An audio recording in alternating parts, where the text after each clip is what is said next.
Sunan Kalijaga merupakan waliullah yang tergabung dalam anggota Dewan Wali Songo. Raden Said pada masa muda berjuluk Brandal Lokajaya. Beliau dikenal sebagai wali yang berperan penting dalam penyebaran agama Islam di Pulau Jawa. Selain menjadi ulama, ia juga menjadi penasihat keraton, seniman, dan arsitek yang ulung. Ia sangat toleran pada budaya lokal. Ia berpendapat bahwa masyarakat akan menjauh jika diserang pendiriannya. Maka mereka harus didekati secara bertahap, mengikuti sambil memengaruhi. Sunan Kalijaga berkeyakinan jika Islam sudah dipahami, dengan sendirinya kebiasaan lama hilang. Oleh karena itulah, beliau menggunakan kesenian dan kebudayaan sebagai sarana untuk berdakwah. Sunan Kalijaga adalah salah satu wali Songo yang penuh dengan ide-ide kreatif dalam berdakwah, salah satunya dengan media wayang kulit. Kesenian wayang kulit yang awalnya berisi kisah-kisah Hindu, diganti oleh Sunan Kalijaga menjadi kisah-kisah yang berisikan ajaran Islam. Salah satu contohnya yaitu Jamus Kalimasada. Sebagaimana dijelaskan Siti Wahidoh dalam buku Intisari Sejarah Kebudayaan Islam. Pada masa itu, ketika hendak mengadakan pentas atau pagelaran wayang, Sunan Kalijaga memberi wejangan atau nasihat keislaman kepada para penonton. Berikutnya, mereka diajak mengucap 2 kalimat syahadat.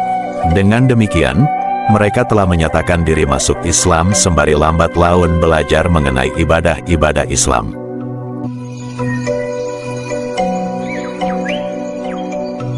Sunan Kalijaga pun dapat memikat hati masyarakat Jawa, khususnya Jawa Tengah, hingga Islam cepat menyebar.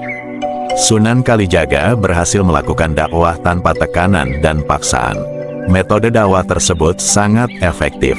Sebagian besar adipati di Jawa memeluk Islam melalui Sunan Kalijaga, di antaranya adalah Adipati Pandanaran, Kartasura, Kebumen, Banyumas, serta Pajang. Makamnya berada di Kadilangu, Demak. Masa hidup Sunan Kalijaga diperkirakan mencapai lebih dari 100 tahun. Dengan demikian, ia mengalami masa akhir kekuasaan Majapahit, berakhir 1478. Kesultanan Demak, Kesultanan Cirebon dan Banten, bahkan juga Kerajaan Pajang yang lahir pada 1546 serta awal kehadiran Kerajaan Mataram di bawah pimpinan Panembahan Senopati.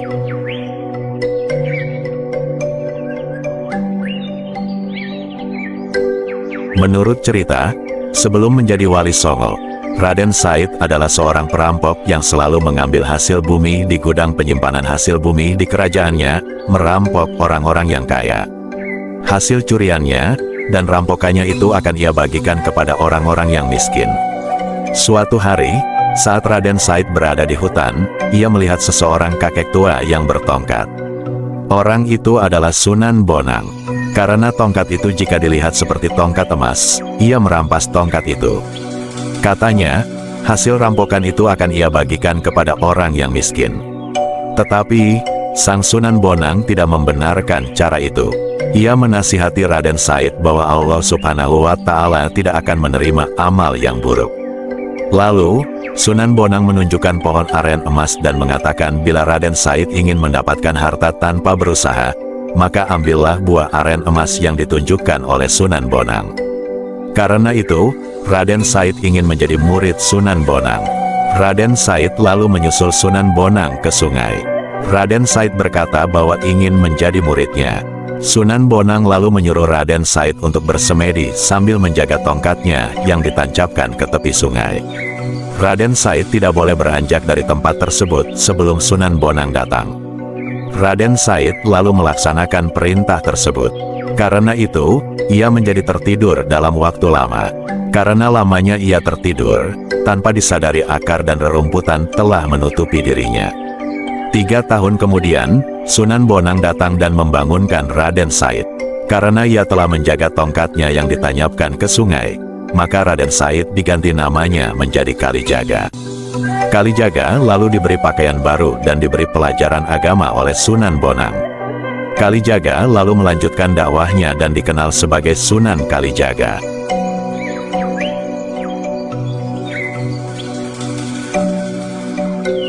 Berdasarkan naskah Pustaka Darah Agung, Sunan Kalijaga diketahui menikah dengan Dewi Sarah binti Maulana Ishak, dan mempunyai 3 putra, di antaranya ialah Sunan Muria, Dewi Rukayah, Dewi Sofia. Sunan Kalijaga juga memiliki istri bernama Dewi Saroka, yang merupakan putri Sunan Gunung Jati dan memperoleh 5 orang anak, yaitu Kanjeng Ratu Pembayun yang menjadi istri Sultan Trenggono, Nyai Ageng Panenggak yang kemudian kawin dengan Kiai Ageng Pakar. Sunan Hadi kelak menggantikan Sunan Kalijaga sebagai kepala Perdikan Kadilangu. Raden Abdurrahman, Raden Ayu Penengah, ibu dari Ki Panjawi. Setelah Sunan Kalijaga wafat, perjuangan dakwah dilanjutkan oleh putranya sendiri yakni Sunan Hadi sebagai pemimpin Kadilangu. Pada tahun 1601 Masehi, gelar berubah menjadi Panembahan Hadi, karena gelar Sunan digunakan Sunan Hanyokroowati sebagai Raja Mataram, sampai dengan keturunan sekarang Trah Panembahan Wijil di Kadilangu, Demak.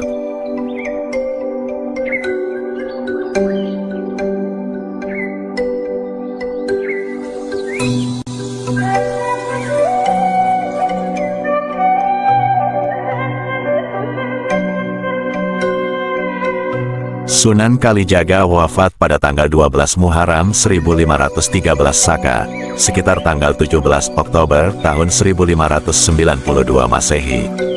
Beliau dimakamkan di daerah Kadilangu, Kabupaten Demak. Makam ini hingga sekarang ramai diziarahi orang dari seluruh Indonesia. Hail Sunan Kalijaga diperingati setiap tanggal 10 Muharram oleh masyarakat di Kadilangu, Demak. Berikut adalah daftar warisan budaya dari Sunan Kalijaga, yaitu ia menggunakan seni ukir, wayang, gamelan, serta seni suara suluk sebagai sarana dakwah. Beberapa lagu suluk ciptaannya yang populer adalah Ilir-Ilir dan Gundul-Gundul Pacul. Dialah penggagas Baju Takwa, Perayaan Sekatenan, Garebeg Maulud, serta lakon carangan Layang Kalimasada dan Petruk Dadi Ratu, Petruk Jadi Ratu. Lanskap pusat kota berupa keraton, alun-alun dengan 2 beringin, serta masjid diyakini pula dikonsep oleh Sunan Kalijaga.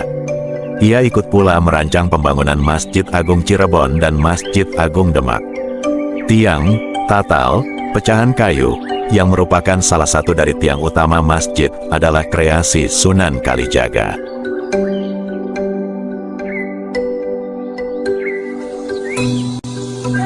Kisah perjalanan hidup Sunan Kalijaga juga sudah dibuatkan film, diantaranya dalam film Sunan Kalijaga 1983, Sunan Kalijaga diperankan oleh Deddy Miswar. Dalam film Sunan Kalijaga dan Syekh Siti Jenar 1985, Sunan Kalijaga diperankan oleh Deddy Miswar.